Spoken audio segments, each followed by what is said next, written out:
سلامونه ماښام مو پخیر خبري ساعت ته ښه راغلاست. نن یکشنبه ده د سلواغې 28 او د فبرورۍ 18 نیټه.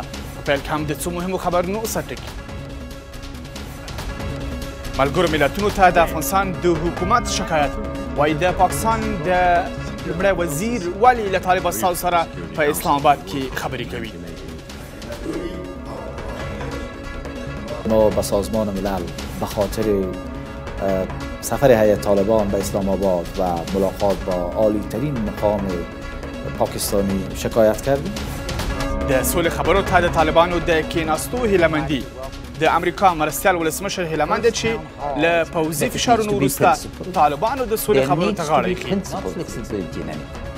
Frank Fukuyama is a wonderful paper on د ټاکنیزو کمیسیونونو پر غړو د لګېدلو تورونو څېړنه.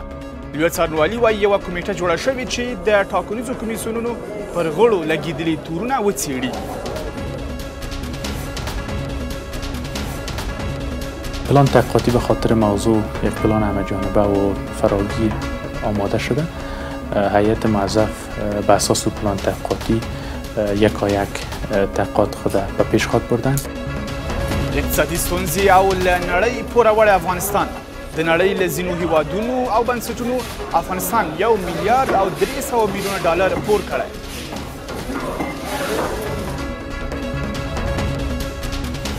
او پر پاکستان له ترهګرو د ملاتړ تور تهران او نوي ډیلي دواړو پاکستان باندې تور لګولی چې له ترهګرو ډلو ملاتړ کوي. دا پنهان بود.